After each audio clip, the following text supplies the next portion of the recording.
What is up, everybody? I'm going to be showing you how to do a clutch adjustment. I am replacing my clutch with the Barnett extra plate clutch. My spring plate blew up inside my Sportster, so I had to do that. So if you want to check that out, there's a video in the description. It shows you kind of what I was doing the whole time and how to do it.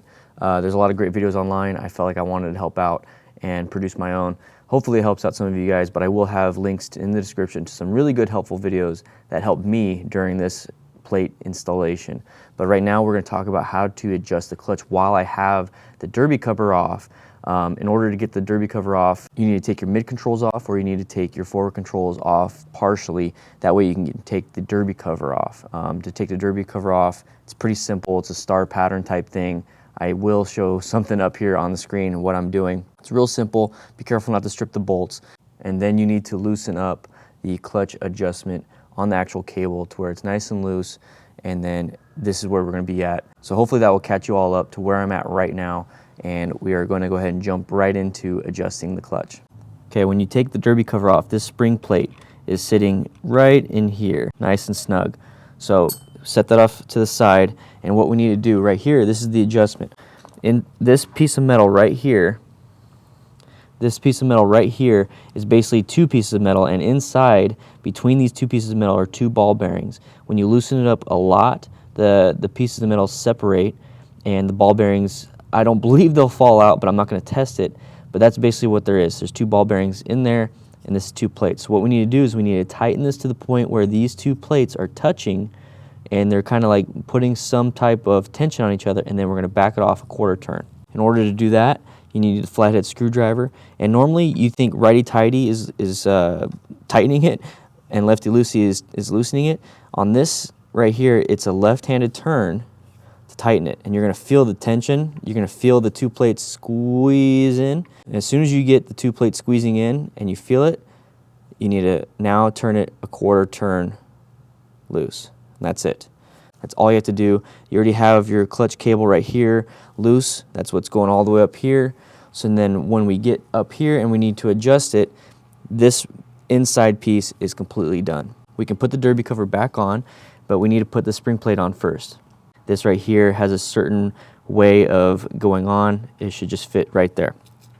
It's actually the first time it actually went on perfect for me. Now we put the derby cover back on. You have to remember that you have this little slot, at least with the 2012 Sportster. I believe some Sportsters have different types of derby covers, but you notice that there's a little slot that right there is where it meets this portion with the clutch cable. So there you go.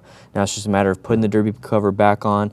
Go ahead and hand tighten it for now, and then torque it down to the correct specs that you need to have to keep this on correctly. Now that we have this all put together, we need to adjust this because this is way too loose. It's not going to work. So we need to back this off, and we need to, there we go, just like this, back it off. And what that's going to be doing is it's going to be moving the handle. If you notice right here, I'm backing it off. See the gap right there? It's closing. Okay, what we need, that's too tight, because we need to have a gap, a consistent gap in between here, about 1/8 of an inch. So what we're going to do is we're going to go ahead and pump it a few times, see how it feels. That's a little bit loose. Now we got to go ahead and we need to tighten it. So once you have it into the position that you like, you're going to go ahead and set this set screw or nut, whatever you want to call it. I'm not mechanically inclined. That's why I'm doing this, because I want to help some of you guys out. So set it there. Now remember, it's a 9/16 and a 1/2 inch. Not cranking it down, just kind of setting it there a little bit more than hand tight. And you want your cover back on. Careful not to rip it like I did. Just kind of slide it back on, call it a day. You have this clip ring, or at least you should, and it's going to hold this together.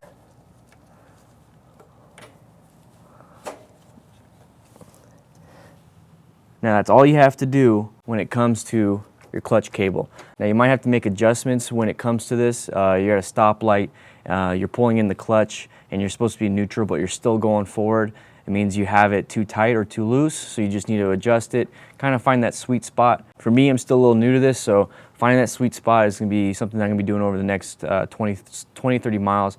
But now at this point, all you have to do is slide this thing back up and make adjustments to the handle, because everything that you have done inside the primary case is all complete. If you did it correctly, you backed it off just about a quarter turn, so everything in there is complete. Well, I hope I helped some of you guys out. If you have any questions, write in the comments. If you're someone here that knows more than I do, which I'm sure a lot of you do, write in the comments, help everyone else out. This is a great community, guys. I love my viewers. You guys help out so many other people, more than I could even help out, just by commenting down in the comments. I'll see you guys later. You ride safe and you be safe. Bye.